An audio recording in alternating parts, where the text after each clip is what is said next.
On croyait Donald Trump en mode panique au bord du précipice financier. Eh bien, l'ex-président avait jusqu'à aujourd'hui, pour payer une caution d'un demi-milliard de dollars après sa condamnation pour fraude en janvier. Mais voilà que la Cour d'appel de New York lui lance une bouée de sauvetage. Elle réduit sa caution à 175 millions de dollars américains, bien sûr, en plus de lui accorder 10 jours de plus pour s'en acquitter. Trump encaisse toutefois un revers important dans un autre dossier. Un juge a rejeté sa tentative de retarder à nouveau son procès dans l'affaire Stormy Daniels, où il est accusé d'avoir dissimulé un paiement à l'ex-actrice pornographique. Le premier procès, donc, d'un ancien président américain, procès criminel, il faut bien le préciser, commencera donc le 15 avril, mais on pense qu'il y aura des procédures encore pour faire retarder les choses. Mais d'abord, on s'attarde au répit financier que Donald Trump vient d'obtenir avec Georges Jeu, président-directeur général chez Galileo Global Advisors, ancien vice-président de la Bourse de New York. Et tout ça à la veille de l'entrée en bourse de son entreprise, Trump Media. Bonsoir, Monsieur Jeu. Bienvenue à 2460. Merci infiniment. Bonsoir. Écoutez, Trump, il n'y avait pas d'argent il y a une semaine, 10 jours. Là, il y a de l'argent, il n'y en a pas, il n'y en a pas. Il y en aura dans 10 jours. Quel regard portez-vous sur toute sa rhétorique financière et sa capacité de payer ou non cette caution? Écoutez, cette caution fait partie d'un ensemble de mesures qui sont occupées à étrangler Donald Trump et qui me font profondément douter qu'il sera le prochain président des États-Unis. Mais si nous regardons la partie financière, que voyons-nous? On n'a pas diminué son amende. L'amende sera de 450 ou 460 millions de dollars. Mais il est en appel.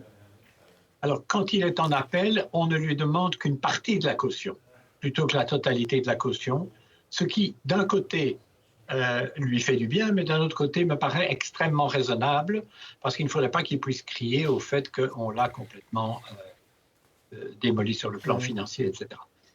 Les 175 millions de dollars qui ont été décidés, il les a en cash.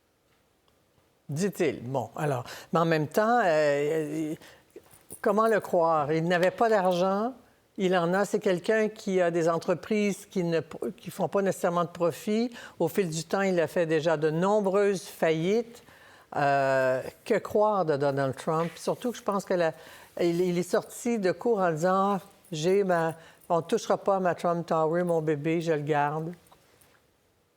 Oui, bien écoutez, le problème, c'est que Donald Trump, effectivement, est extrêmement près, et d'abord et avant tout, de tout ce qui est l'aspect financier de son empire. Son empire est occupé à diminuer, ses fils ne peuvent plus le gérer, en tout cas dans l'État de New York, il ne peut plus rien faire. Donc, c'est ça qui le touche pour le moment. Et dans ces éléments-là, il avait l'argent. Ça dépend comment on parle d'avoir de l'argent. Il a des actifs pour plus de 2 milliards de dollars, pense-t-on. On n'a pas de preuves. Mais il n'avait que 400 millions de dollars de cash. Il vient de payer 93 millions de dollars dans une affaire et on lui en a imposé une autre pour 450 millions de dollars. Alors la réalité, c'est que finalement, le tout, il ne l'a pas. Et donc, dans ce sens-là, il a raison. Ce qu'il doit faire maintenant, et il sait qu'il doit le faire, c'est vendre ses propriétés. Alors, ce qu'il raconte, évidemment, c'est qu'il doit garder de l'argent pour financer sa campagne. Le jour où Donald Trump mettra son propre argent dans le financement de sa campagne électorale, sera un nouveau jour et il ne l'a jamais fait. C'est ça. En même temps, on est à la veille de l'entrée en bourse et c'est bien sûr aussi votre spécialité. C'est pas la mienne, mais je me fie sur vous pour tout me dire. Il pense déjà que ça vaut 6 milliards de dollars. Ses actions à lui vaudraient 3 milliards. Son entrée en bourse demain, je ne sais pas qui va acheter des actions. On parle beaucoup de ses 400 000 partisans. Est-ce que je me trompe? C'est une action qui va entrer en bourse demain à 49,95 $. C'est exact? C'est le chiffre qui est donné. Je dirais que ce qui est bien dans cette affaire, c'est qu'on a enfin un des actifs de Donald Trump dont la valeur sera indiscutable, puisque ce sera la valeur en bourse. Alors, s'il veut avoir plus que ça vaut, le cours de bourse va baisser. Donc, à partir de demain, on va commencé à avoir des idées assez précises sur les fantasmes qu'il a par rapport à son entreprise de médias, qui, à mon avis, ne vaut certainement pas les chiffres qu'il a avancés mais il vit de cette espèce de fantasme d'une richesse qu'il n'a pas. C'est assez incroyable. Alors, est-ce que vous recommanderiez ce titre-là demain? Non, je ne recommande jamais d'acheter des titres si je n'ai pas confiance dans le management. Oui, parce qu'il a nommé, je pense, il y a des noms que vous connaissez mieux que moi là, sur le conseil d'administration. Mais comment se fait-il qu'avec tout ce lourd bagage économique et son passé de nombreuses faillites, comment se fait-il qu'on lui permette d'entrer en bourse avec son réseau Truth Social? Mais c'est-à-dire que c'est évidemment pas lui qui va en bourse. En d'autres termes, ce n'est pas Donald Trump, mais c'est une société qui lui appartient. Dans la mise en bourse, on ne regarde pas quel est le problème des actionnaires, et en tout cas, il n'a pas été condamné. Donc la bourse a bien fait de le laisser venir. Mais par contre, je vous dis, c'est le premier pas d'un élément de valorisation qui va être extrêmement intéressant.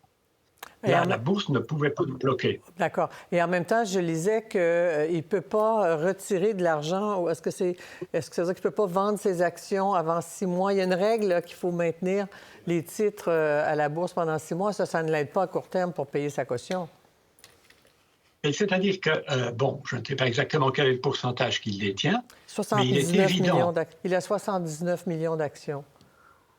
C'est la totalité du capital? Écoutez, ça vaudrait, on estime la valeur de tout ça à 6 milliards. Lui, sa part à lui, 79 millions, ça vaudrait 4 milliards, selon eux, là, selon le camp Trump. Donc, il a 4 milliards, il a mis une partie en bourse. Alors, dans les règles de la bourse, qui n'ont rien à voir avec Donald Trump ou qui que ce soit, quand vous mettez en bourse un paquet d'actions, les actionnaires qui ne vendent pas à cette offre-là doivent s'abstenir pendant 6 mois de vendre.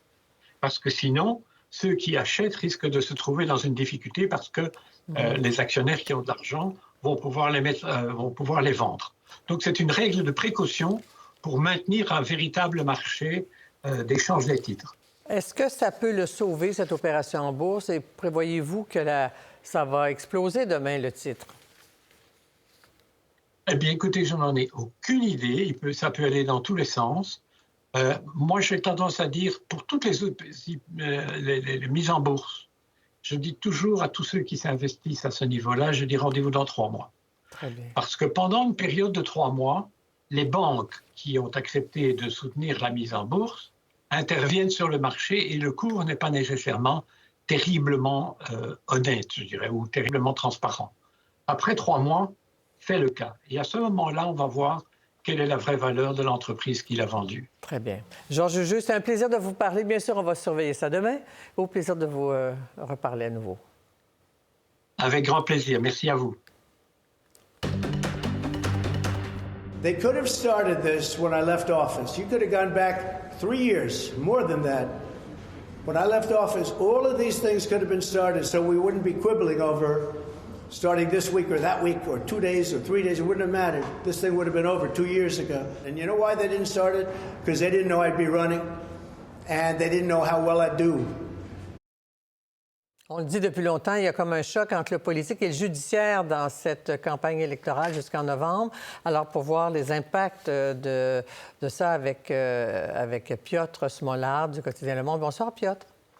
Bonsoir. Écoutez, il y a eu une victoire et une défaite aujourd'hui.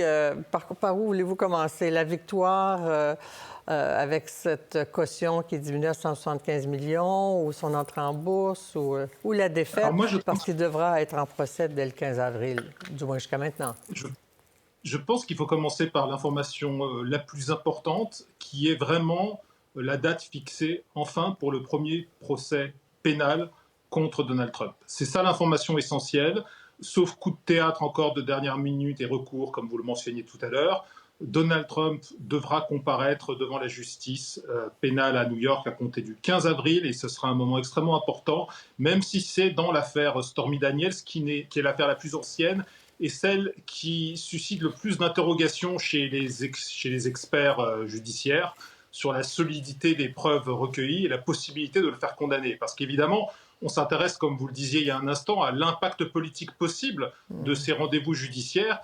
Et s'il se trouvait qu'un seul des 20 jurés à New York, au terme de ce procès, avait des doutes sur la culpabilité de Donald Trump. Et si Donald Trump ressortait sans condamnation, libre du tribunal, eh bien, ce serait un incroyable coup de fouet pour sa campagne, puisqu'il pourrait montrer qu'après tant de persécutions, il sortait blanchi et donc qu'il pouvait à nouveau prétendre à la fonction suprême aux États-Unis. Parce qu'on a l'impression qu'il s'en sort tout le temps. Est-ce que vous iriez jusqu'à dire qu'il a intérêt à ce que ce procès ait lieu avant parce qu'il a bon espoir d'être acquitté? Non, je pense qu'il y a un paradoxe dans sa défense qui consiste à dire « je suis persécuté, regardez les procureurs et le ministère de la Justice démocrate attend le dernier moment avant les élections pour organiser ces rendez-vous judiciaires », alors que la raison pour laquelle il y a cette collision entre les calendriers judiciaires et politiques, c'est parce que l'équipe d'avocats de Donald Trump n'a cessé de faire obstruction, n'a cessé de multiplier les recours pour justement obtenir le report de tous ces rendez-vous au-delà de l'élection présidentielle de novembre. Et c'est vrai que c'est frustrant pour tout le monde. Avant tout, on peut supposer pour les électeurs américains qui auraient aimé voir la fumée blanche ou noire sortir des tribunaux américains au sujet de la culpabilité de Donald Trump avant de pouvoir se prononcer en novembre. Or, il est très probable que dans la plupart des affaires, on n'aura pas le mot final. Parce qu'en même temps, il laisse entendre, en tout cas, qu'il va vouloir déposer de nouvelles requêtes pour faire reporter à nouveau ce procès, parce que, évidemment, c'est une chasse aux sorcières, là. C'est de l'ingérence politique et tout ça. Mais en même temps, toute cette histoire-là, ça fait 8 ans, bientôt 9 ans peut-être. C'est avant son élection.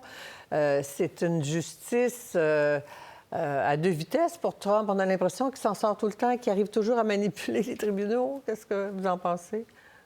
Je sais que c'est un sentiment qui est très largement partagé, ce que vous exprimez, et c'est vrai qu'il y a une prime aux riches, souvent dans la justice américaine, qui fait que quand on a beaucoup de moyens et des grandes équipes d'avocats, on n'est plus en mesure de multiplier les recours. En même temps, on a vu d'autres personnes très riches et très influentes, comme par exemple Dominique Strauss-Kahn, l'ancien ministre français. On ne peut pas dire qu'il ait bénéficié vraiment d'un traitement de faveur de la justice américaine, au contraire.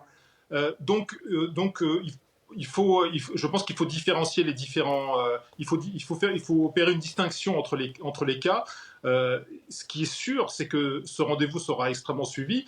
Et imaginez-vous un peu, le procès va commencer donc le 15 avril, et à peine une semaine plus tard, aux alentours du 23-24 avril, c'est la Cour suprême qui aura un débat public au sujet de l'immunité totale dont se prévaut Donald Trump dans l'exercice de ses fonctions comme président. C'est-à-dire que vraiment, on est dans une campagne présidentielle à nul autre pareil dans l'histoire américaine, où la chronique judiciaire l'emporte sur la façon traditionnelle de mener campagne, d'organiser des meetings, de donner des interviews, d'aller à la rencontre des électeurs. Parce qu'en même temps, lui, il se dit prêt à témoigner dans le procès de Stormy Daniels. Ce procès échappe aux requêtes en immunité parce que c'est avant qu'il soit président. Donc, il ne peut pas l'invoquer là. Il faut qu'il invoque d'autres motifs. Est-ce que le simple dire que c'est un procès qui s'ingère dans le calendrier politique, selon vous, ou ce qu'on dit aux États-Unis, devient un motif suffisant pour le reporter encore une fois? Alors, je ne crois pas, d'autant plus que, visiblement, d'après ce qu'on comprend, notamment des audiences qui ont eu lieu aujourd'hui, les magistrats new-yorkais commencent à être exaspérés par ces manœuvres dilatoires et donc attendent aussi ce rendez-vous avec une forme d'impatience. Il faut aussi dire que le respect de toutes ces formes judiciaires et de toutes les procédures et de la présomption d'innocence font aussi des États-Unis un État de droit. Il ne faut pas l'oublier, nous ne sommes pas dans une justice expéditive, et c'est aussi bien, d'une certaine façon, même si cela suscite une énorme frustration chez beaucoup de gens, que tous les recours soient respectés. Le vrai problème, évidemment, concerne plutôt des enquêtes de très grand impact pour la démocratie américaine, notamment comme l'enquête sur l'assaut du 6 janvier au Capitole. Le fait qu'on n'ait toujours pas expurgé